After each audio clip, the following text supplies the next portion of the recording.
Business হৈছিল, আমাৰ যিটো টাৰ্ণ অভাৰ আছিল, তাৰ 10th টাইম বেছি আমি কৰিবৰ কাৰণে 25ত আমি চেষ্টা কৰিম। এইখিনি আমাৰ সংকল্প। আমি অসমৰ মানুহৰ ঘৰে ঘৰে ঘৰে ঘৰে আমি MI লাইফষ্টাইল লৈ যাম। আমি তেনেকুৱা এটা সংকল্প লৈ, তেনেকুৱা এটা মিছন লৈ, তেনেকুৱা এটা ভিছন লৈ আমি কিছু কাম কৰি আছো। আপোনালোকৰ সহযোগিতাৰ প্ৰয়োজন হ'ব। আৰু মই জাষ্ট টিম 7 চিষ্টাৰৰ আমাৰ TCN এবভ মিটিঙত আপোনালোক বহুত আছিল, বাট বহু নথকা ব্যক্তি ইয়াত আছে। মই কেইটামান সিদ্ধান্ত মই 2-3 মিনিটৰ ভিতৰত ক'ব বিচাৰিছো। মেইন আমাৰ সিদ্ধান্ত আমি 2025 চনটোত আমি কি কাম কৰিম। যেনেকে আমি এটা নতুন আমাৰ এটা যুগান্তকাৰী সিদ্ধান্ত, focus 360 degree everyday morning 6:30 AM। আজি অকণমান টেকনিকেল প্ৰব্লেমৰ কাৰণে ডেফিনেটলি এটা ইছ্যু ক্ৰিয়েট হৈছে। আমি ঠিক ঠাক কৰি এইটো আমি আকৌ কণ্টিনিউ কৰিম। গতিকে নাম্বাৰ টু খুব এটা গুৰুত্বপূৰ্ণ প্ৰগ্ৰেম হ'ব। সেইটো ডাইৰেক্ট জুমৰ জৰিয়তে হ'ব। প্ৰত্যেক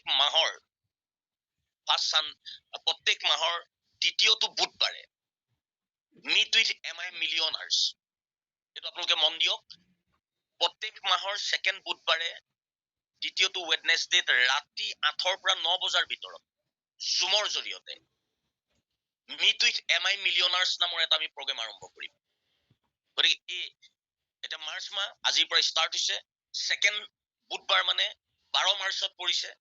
12 মাৰ্চৰ ৰাতি 8ৰ পৰা 9টা বজাৰ ভিতৰত মিট উইথ MI মিলিয়নাৰ্ছ। আপোনালোকে নিশ্চয় সুখী হ'ব। আজি ভাৰতবৰ্ষৰ অন্যতম এজন star, super star of direct selling industry, super star of MI lifestyle, যাৰ বেকগ্ৰাউণ্ড ইণ্ডাষ্ট্ৰিয়েলিষ্ট বেকগ্ৰাউণ্ড। মই RTPত সদায় কওঁ, মোহিত টেণ্ডন ভাৰতবৰ্ষত যে ইণ্ডাষ্ট্ৰিয়েলিষ্ট গ্ৰুপৰ মানুহো, ডাঙৰ উদ্যোগপতি পৰিয়ালৰ মানুহো যে ডাইৰেক্ট চেলিং মাৰ্কেটিঙলৈ আহিছে, লাইফষ্টাইলৰ মাৰ্কেটিঙলৈ আহিছে, এইটো ক'বলৈ যাওঁতে মই সদায় এজন ব্যক্তিৰ নাম লওঁ, মোহিত টেণ্ডন। গতিকে আমি 12 মাৰ্চত জুমৰ জৰিয়তে জুম মিটিঙত আমি লগ পাম ৰাতি 8ৰ পৰা 9টা বজাৰ ভিতৰত মিষ্টাৰ মোহিত টেণ্ডন ছাৰক। গতিকে সেইদিনাখনি নিশ্চিতভাৱে 4-5-6 হাজাৰ মানুহ আমাৰ হ'ব। গতিকে আমি সেইদিনাখনি ইউটিউব লিংকৰ ব্যৱস্থা কৰিম। প্ৰথম 1000 আপোনালোকে জুমত সোমাব পাৰিব, তাৰ পিছৰখিনি আমি ইউটিউব লিংকৰ ব্যৱস্থা কৰিম। গতিকে যিমান পাৰে আপোনালোকে নিজৰ টিমৰ মাজত প্ৰচাৰ কৰিবলৈ চেষ্টা কৰক। আজি তাৰিখত এজন চাইনিং লিডাৰ, টোটেল ইণ্ডিয়াৰ, পেন ইণ্ডিয়াৰ এজন চাইনিং লিডাৰ। আৰু এটা মেছেজ মই আপোনালোকক জনাব বিচাৰিছো। প্ৰথমবাৰৰ কাৰণে আমি টিম 7 চিষ্টাৰে ওমেন মেগা GTS আৰম্ভ কৰিবৰ কাৰণে গৈ আছো। Ladies mega GTS। তাত জেন্টছৰ প্ৰৱেশ নাই। কমপ্লিট হোষ্টিঙৰ পৰা আৰম্ভ কৰি, BOP প্ৰেজেণ্টাৰৰ পৰা আৰম্ভ কৰি, স্পীকাৰৰ পৰা আৰম্ভ কৰি, আনকি টোটেল ক্ৰাউড তাত এজনো পুৰুষ নাথাকে। মানে হলটোৰ ভিতৰত কমপ্লিট লেডিজে এটা মেগা GTS অসমৰ ইতিহাসত, নৰ্থ ইষ্টৰ ইতিহাসত প্ৰথমবাৰ কৰিবলৈ গৈ আছে। তাকো আমি অসম ভিত্তিত কৰিবলৈ লৈছো। আৰু এইটো আমি নগাঁৱত কৰিম। কাৰণ নগাঁও এইকাৰণেই চুজ কৰিছো, কাৰণ মিডল অফ আছাম, অসমৰ বিভিন্ন ঠাইৰ পৰা তালে আমাৰ মহিলাসকল যাব। আৰু মই আপোনালোকক ৰিকুৱেষ্ট কৰিম, যদি পাৰে আপোনালোকে নগাঁৱলৈ যাবলৈ চেষ্টা কৰক। তাত আমি স্পেচিয়েলি ৰেংক এচিভাৰ্ছসকলক চেলিব্ৰেট কৰাৰ উপৰিও আমি লেডিজ যদি কোনোবা কাৰ এচিভাৰ্ছ আছে আমি তেওঁলোকক চেলিব্ৰেট কৰিম। লেডিজ যদি কোনোবা থাইলেণ্ড এচিভাৰ আছে আমি তেওঁলোকক চেলিব্ৰেট কৰিম। লেডিজ যদি মালয়েছিয়া এচিভাৰ্ছ আছিল, ডুবাই এচিভাৰ্ছ আছিল, বা বেলেগ যদি কিবা তেনেকুৱা ইম্পৰ্টেণ্ট এচিভমেণ্ট লৈ থৈছে লেডিজসকলে, আমি ওমেন মেগা GTSত আমি তেওঁলোককো চেলিব্ৰেট কৰিবৰ কাৰণে চেষ্টা কৰোঁ। এনেকুৱা ধৰণৰ বহুবিলাক আমি যুগান্তকাৰী সিদ্ধান্ত গ্ৰহণ কৰিছো। গতিকে আপোনালোকৰ সহযোগিতা যদি আমি পাওঁ, আজি যেনেকে আপোনালোকে ৰাতিপুৱা 6:30 বজাতেই কালি কোৱাৰ দৰে চব ৰেডি হৈ যেনেকে 6:30 বজাত আজি আপুনি ফ'কাছ 360 অংশগ্ৰহণ কৰিছে, ঠিক তেনেকে আপোনালোকে সদায় যাতে প্ৰত্যেকটো প্ৰগ্ৰামত অংশগ্ৰহণ কৰে। বাট মই আকৌ এবাৰ চৰি বিচাৰিছো আপোনালোকৰ পৰা। অবাঞ্ছিতভাৱে আজি অকণমান টেকনিকেল ইছ্যু হোৱাৰ কাৰণে আমি বহু আশাৰে ৰৈ থকা, বহু আশাৰে কৰিবলৈ লোৱা ফাৰ্ষ্ট ডে ফ'কাছ 360 প্ৰগ্ৰেমটো আমি যিটো আমি টপিক আছিল সলিল মেথিউ ছাৰৰ মাইণ্ডছেট ফৰ আনলিমিটেড গ্ৰোথ, এটা খুব ভেলুৱেবল আছিল, খুব ভেলুৱেবল। নিশ্চিতভাৱে আমি আকৌ এই প্ৰগ্ৰেমটো আনিম। গতিকে এই প্ৰগ্ৰেমটো আমি কণ্টিনিউ কৰিব নোৱাৰিলো, কিন্তু আপোনালোকৰ পৰৱৰ্তী দিনত আমি আপোনালোকৰ সহযোগিতা বিচাৰিছো। মই সঞ্জয় বৰা, আমাৰ বিতুপন দাস আছে নেকি? বিতুপনৰ পৰা অকণমান বিচাৰিছো। বিতুপন।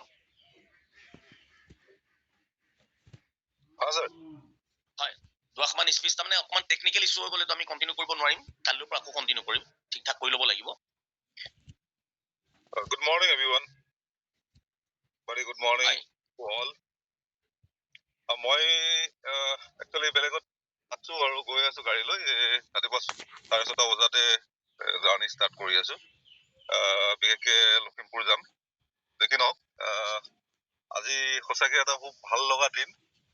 মই ভবা নাছিলো যেতিয়া জুমটো খুলিছো লগে লগে যেতিয়া 900 কিমান মানুহক দেখা পাইছো ৰিয়েলি আনএক্সপেক্টেড এটা মানে ছাপোৰ্ট আপোনালোকৰ এই সঁহাৰি ৰাতিপুৱা শুই উঠিয়ে মানুহে যে এনেকে প্ৰফেচনেলি মই এটা কথা কৈছো যে আমি বহুত ব্যৱসায় কৰিছো বহুত কাম আগতে কৰিছো ইঞ্চুৰেঞ্চ চেক্টৰ কৰিছো বেলেগ চেক্টৰ কৰিছো বাট এনেকুৱা প্ৰফেচনেলি ৰাতিপুৱা 6:30 বজাত কোনো প্ৰফেচনে আজি ডেটত এনেকুৱা ধৰণে মানে ৰাতিপুৱাই এনেকে জুম মিটিং হয়তো কৰা নাই আৰু কৰিলেও চাগে এনেকুৱা ফলপ্ৰসূ নহয় আজি যিটো আপোনালোকে দেখালে সেইটো really I hats off to you all of you মই এটাই কওঁ আমি কণ্টিনিউৱাছ কৰি যাম টেকনিকেল যিয়ে নহওক ইছ্যু যিমানে ডাঙৰ নহওক সমস্যা যিমানে ডাঙৰ নহওক তাক আমি অভাৰকাম কৰিম আৰু আমি সদায় ছেশ্যনটো ৰাখিম মোক ক'বলগীয়া বিশেষ নাই আমি সদায় 6:30 বজাত আমাৰ এটা হেবিট ক্ৰিয়েট হ'ব আৰু এই হেবিটটোৱে আমাক এদিন ছাকচেছ হৈ পৰিৱৰ্তন কৰিব thank you all of you thank you Bitu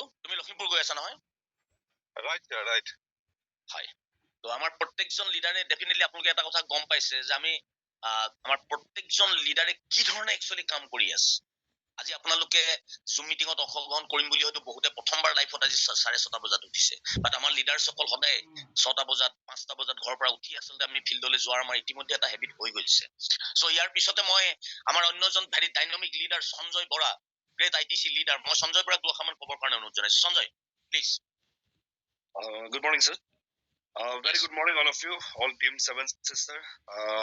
আজি definitely এটা খুব সুন্দৰ দিন আমাৰ কাৰণে এইটো কাৰণে সুন্দৰ দিন বুলি কৈছো তো আজি টোটেল অসম আমাৰ টোটেল 7 sister তো এটা ইউনাইটেড হৈ আজি মৰ্নিং যোনটো পদক্ষেপ লোৱা আছিল উত্তম ছাৰৰ নেতৃত্বত তো ডেফিনেটলি আজি এটা বস্তু দেখিবলৈ পোৱা গৈছে অসমৰ আমি প্ৰত্যেকজন লিডাৰ চেঞ্জ হোৱাৰ গতিত তো যি কি নহওক মই সকলোকে এপ্ৰিচিয়েশ্যন দিছো মৰ্নিং মিটিংখন আপোনালোকে জইন কৰাৰ বাবে কিছু টেকনিকেল ইছ্যুৰ বাবে আমি কণ্টিনিউ কৰিব পৰা নাই তাৰ বাবেও দুখিত তো বাট কণ্টিনিউৱাছ আমি তাক কৰিম তো যি কি নহওক মই সঞ্জয় বৰা আজি টপিক আছিল আমাৰ চেলেল মেথিউ ছাৰৰ মাইণ্ডছেট এণ্ড আনলিমিটেড গ্ৰথ তো আপোনালোকে এটা বস্তু মন কৰা খুব দৰকাৰ যোৱা 18 তাৰিখৰ পৰা 17 আমাৰ প্ৰবীণ চন্দন ছাৰৰ programme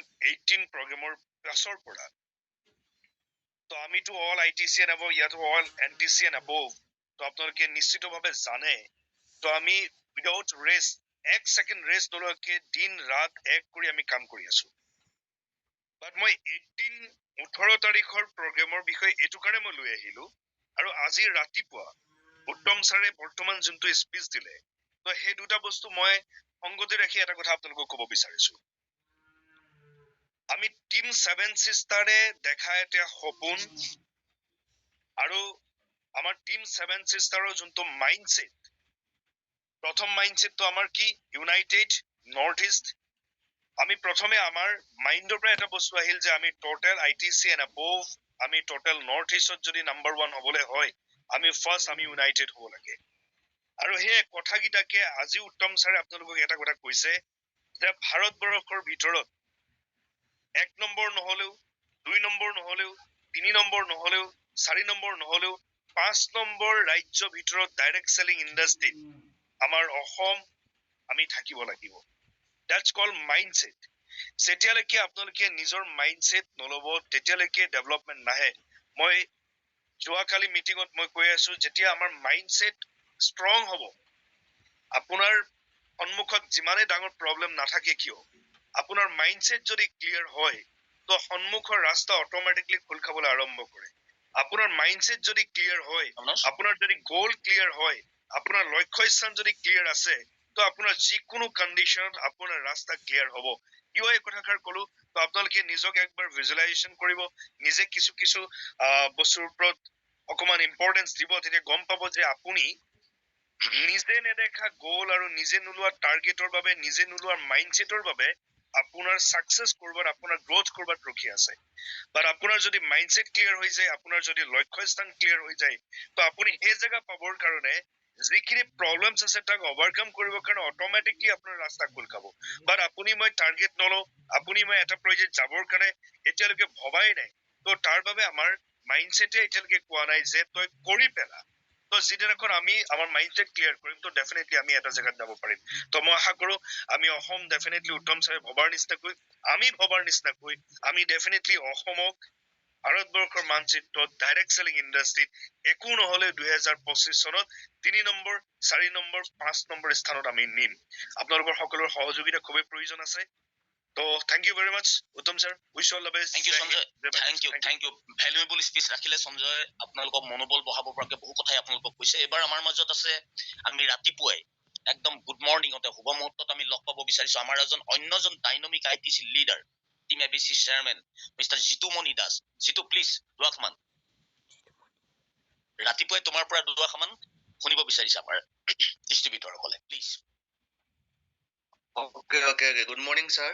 Good morning. Good morning Good morning. Actually, আজিৰ দিনটোৰ কাৰণে এটা ঐতিহাসিক দিন। মানে আমি আজি প্ৰমাণ হৈ গলো যে টিম 7 চিষ্টাৰ আমি ভাৰতবৰ্ষৰ 5খন ৰাজ্যৰ ভিতৰত আমি অসম যাম তাৰমানে। কি হ'ল আজি একদম sure এটা আজি কনফিডেন্ট আহি গ'ল আৰ্জেণ্টলি ছাৰে আজি মানে আপুনি বিলিভ কৰক ছাৰে কালি আৰ্জেণ্টলি মেছেজটো দিয়াৰ পিছত না একদম 1000 যেতিয়া আমাৰ পাৰ্টিচিপেণ্ট আহিছে এইটো মানে বিৰাট গুড চাইনিং হয় আৰু মই সেইকাৰণে আপোনালোকক প্ৰত্যেকজনকে চেলুট জনাইছো প্ৰত্যেকজন লিডাৰ আৰু এইটো আজি প্ৰমাণ হৈ গ'ল যে টিম 7 চিষ্টাৰে যি যুগান্তকাৰী সিদ্ধান্ত আমি লৈছো প্ৰত্যেকটো যুগান্তকাৰীৰ লগত যে টিম 7 চিষ্টাৰ প্ৰত্যেকজন সৈনিক আছে এইটো এটা প্ৰমাণ হৈ গ'ল ইয়াতকৈ আৰু ডাঙৰ মেছেজ আজিৰ দিনটোৰ কাৰণে একোৱেই হ'ব খালি মই এটা বাক্য আপোনালোকক কওঁ ৰাতিপুৱা বহুত ভাল লাগিছে মই আজি এটেণ্ড কৰি The line is Dr. APJ Abdul Kalam sir. You cannot change your future, but you can change your habits, and habit will change your future. তুমি বিৰাট ডাঙৰ লাইন হয় আজি আমি আপোনালোকক 7 চিষ্টাৰে সাকসেস হ'বৰ কাৰণে এটা মাইন্ডসেট লাগিব ডেফিনেটলি মাইন্ডসেট লাগিব যেটো মাইন্ডসেট আজি আপুনি প্ৰমাণ কৰিলে দুই নম্বৰটো এটা হৈছে আমি যে ৰাতিপুৱাই যদি 6টা বজাতে যদি এটা প্ৰফেশনেল মাইন্ডসেট লওঁ নেটৱৰ্ক মাৰ্কেটিংৰ ওপৰত তো আমাক ৰাখিব কোনে পাৰে আৰু আমি যুগান্তকাৰী সিদ্ধান্ত ললো 7 চিষ্টাৰ যি যুগান্তকাৰী সিদ্ধান্ত আমি লোৱা আমি 8 তাৰিখে ললো ইমপ্লিমেন্টেশনত আমি আপুনি চাই 25 চনত নহয় মই কৈছো ভাৰতবৰ্ষৰ ভিতৰত মানে ভাৰতবৰ্ষৰ আমি মাই লাইফষ্টাইল আমি একদম ডেফিনেটলি প্ৰত্যেকজন লিডাৰ প্ৰত্যেকজন আমি 7 চিষ্টাৰ আইটিসি লিডাৰ একদম লাগি মানে একদম লাগি গৈছে আৰু ইয়াত সহযোগিতা কৰিছে ধন্যবাদ আৰু আপোনালোকে ইয়াৰ পিছত আমি যিমানখিনি আমি সিদ্ধান্ত লম তাত আপোনালোকে একদম 100% সহযোগিতা কৰক ডেফিনেটলি এইটোৱেই হৈছে মাইণ্ডছেট আজিৰ টপিকটোৰ মেছেজটো আজি যিটো ছাবজেক্ট আছিলে যদিও টেকনিকেল প্ৰব্লেম কাৰণে কিবা এটা ইছ্যু হৈছে কিন্তু আপোনালোকে এটা বস্তু প্ৰমাণ কৰি দিলে যে আমি এই ব্যৱসায়টোক লৈ মাই লাইফষ্টাইল নেটৱৰ্ক মাৰ্কেটিং ব্যৱসায়টোক লৈ আমি এটা মাইণ্ডছেট যে আমাৰ বনি গ'ল এইটোৱেই ট্ৰেইনিঙৰ আজি চামাৰি হৈ hats off you Uttam Kumar Chetia sir all ITC leader গতিকে ভাবিছো কিবা টেকনিকেল ইছ্যু হৈছে হৈ যায় নো প্ৰব্লেম আমি আকৌ নেক্সট আমি ঠিক ঠাক কৰি আমি আপোনালোকৰ মাজত ইয়াতকৈ ডাঙৰ ভয়ংকৰ ইনফৰমেশ্যন লৈ আমি আহিম থ্যাংক ইউ স্যাৰ বহুত ভাল লাগিলে স্যাৰ বহুত ভাল লাগিলে থ্যাংক ইউ স্যাৰ একদম জিতু একদম বিৰাট তাৰমানে মই আজি ইমান মোৰ ভাল লাগিছে তোমাৰ যিটো অনুভৱ মই সেই কথাটো কৈছো মই ভবাই নাছিলো মই ভাবিছিলো যে 200-300 মানুহ হ'ব আজি কিন্তু একচুৱেলি 1000 ক্ৰছ হৈ গৈছে বহুত মানুহ সোমাবই পৰা নাই কাৰণ 1000 ক্ৰছ হৈ গ'ল তো গতিকে ডেফিনেটলি আমাৰ যোদ্ধাসকল এনি টাইম নিজৰ জীৱনটো জয় কৰিবৰ কাৰণে অসমক ইণ্ডিয়াৰ 5খন ৰাজ্য বনাবৰ 5খন ৰাজ্যৰ ভিতৰত অন্যতম এখন বনাবৰ কাৰণে আৰু এটা ইতিহাস বনাবৰ কাৰণে আমাৰ যোদ্ধাসকল যে এনি টাইম ৰেডি কিন্তু ভাল লাগিছে ডেফিনেটলি গতিকে আমি আপোনালোকক মটিভেট কৰো আজি আপোনালোকৰ ৰাতিপুৱা 6:30 বজাৰ উপস্থিতিটোৱে আমাক আজি আপোনালোকে মটিভেট কৰিছে বহুত ডাঙৰ এটা মাইণ্ড পাৱাৰ আজি আপোনালোকে আমাক দিবৰ কাৰণে সক্ষম হৈছে থ্যাংক ইউ ফৰ অল তো এবাৰ মই আমাৰ অন্যতম এজন লিডাৰ আছে মনোজ নেওক তো Manoj good morning sir good morning all leader good morning নমস্কাৰ আৰু ৰিয়েলি বাকি সকল লিডাৰসকল কোৱা নিচিনা ভাল লাগিছে কাৰণ আজি আমি সকলো মৰ্নিং আহিছো আৰু जो भी होता अच्छा के लिए होता है আৰু কাৰণ আজি আমাৰ প্ৰথম প্ৰগ্ৰাম আছিলে সেইকাৰণে টেকনিক্যালি ভাবিছে কিজানি কি প্ৰথম আমাকে চবকে খবৰ দিব লাগে আৰু সেইখিনি কোৱাৰ কাৰণে উত্তম ছাৰ সকলৰ পৰা শুনি পালো আমি তো যিমান অকল আজি বহি আছে ইয়াত আমাৰ মাজত আমাৰ লিডাৰবিলাক আছে মই এটা কথা ক'ব বিচাৰিছো কি আমি এই ব্যৱসায় যিটো সাবজেক্ট দিলে মাইণ্ডছেট আমি আমাৰ মই এটা ক'ব বিচাৰিছো কি সঞ্জয় ছাৰে কোৱা নিচিনা একচুৱেলি আমি বহুত ব্যক্তি ব্যৱসায়ত জড়িত হৈ আছো, কিন্তু আমি ছাকচেছটো কিয় পোৱা নাই? কাৰণ কথাটো হৈছে কি, আমাৰ 100% মাইণ্ডছেটটো ব্যৱসায়ৰ ওপৰত নাই। আৰু মই কি ক'ব বিচাৰিছো, যদি আপুনি ৰাতিপুৱা উঠোঁতে খাওঁতে পিওঁতে যেতিয়া আপুনি এনি টাইম ভাবিব আমাৰ MLS বিষয়লৈ, তেতিয়া ছাকচেছ পাব পাৰিব। কি কালি ক'ত যাব লাগে, কালি কি কৰিব লাগে, কালি কি কৰিব নালাগে, তেতিয়া পাব। কিন্তু মই আপোনাক ক'ব বিচাৰিছো, এতিয়া ইয়াত যিমান ব্যক্তি শুনি আছে, মই 100% খাটাং কৰি দিম, অলমষ্ট 1000ৰ ভিতৰত 800 ডিষ্ট্ৰিবিউটৰ এনেকে ইয়াত আছে যোনে এতিয়ালৈকে নাজানে কি আজি সি যাব ক'ত, কাৰণ মাইণ্ডছেটটো নাই। যোৱাকালি প্ৰিপেয়াৰ কৰা নাই, প্লেন কৰা যাব ক'ত, সেই বস্তুটো আমাৰ হ'ব লাগিব। ইয়াত বহুত কথা আহি যায়, যেতিয়ালৈকে মাইণ্ডছেটটো ক্লিয়াৰ নহ'ব তো আপুনি ছাকচেছ হ'ব নোৱাৰে। আৰু মই আৰু এটা কথা ক'ব বিচাৰিছো, মানে মই এটা বস্তু অনুভৱ কৰোঁ মোৰ ফালৰ পৰা দেই, একচুৱেলি আমাৰ যিমান আমি অসমৰ কথা কৈছো, আমি যিমান অসমৰ মানুহবিলাক আমি আছো, একচুৱেলি আমাৰ যিটো বেকগ্ৰাউণ্ড সেইটো আমাৰ ফাৰ্মিং বেকগ্ৰাউণ্ড। আমাৰ ককা দেউতাহঁতে খেতি কৰিছিলে, পথাৰ কৰিছিলে, তো আমি তেনেকে দিনে চলিছিলো। আৰু ছেকেণ্ড আমাৰ মাইণ্ডছেটটো আহিলে চাকৰি মাইণ্ডছেট, মানে আমাৰ মাইণ্ডছেটটো আছে মান্থলি মাইণ্ডছেট, মানে আমি মাহত কিবা এটা পাব লাগে। আৰু আমাৰ কোম্পানীয়ে আমাক দি আছে উইকলি মাইণ্ডছেট, সেইকাৰণে ক'ৰবাত খেলি মেলিটো হৈ আছে। আৰু আমি উইকলিয়ে বস্তু হিচাপে আমি আকৌ আৰম্ভ কৰিলো যোৱা প্ৰায় নৱেম্বৰ মাহৰ পৰা লাষ্ট 5টা মাহ আমাৰ এই অনুষ্ঠানটি কণ্টিনিউ হৈ আছিল। আৰু উইদাউট ফেইল সদায় পুৱা 6 বজাত উঠাটো, যেইটা বজাতে নকৰোঁ যিয়ে নকৰোঁ, ইমান কষ্ট হওক টোপনি ক্ষতিক আমি আমাৰ প্ৰায়খিনি লিডাৰে 6 বজাত পাব দি 6:30 বজাত আমি এটেণ্ড কৰি আহিছোঁ। মই নিজেও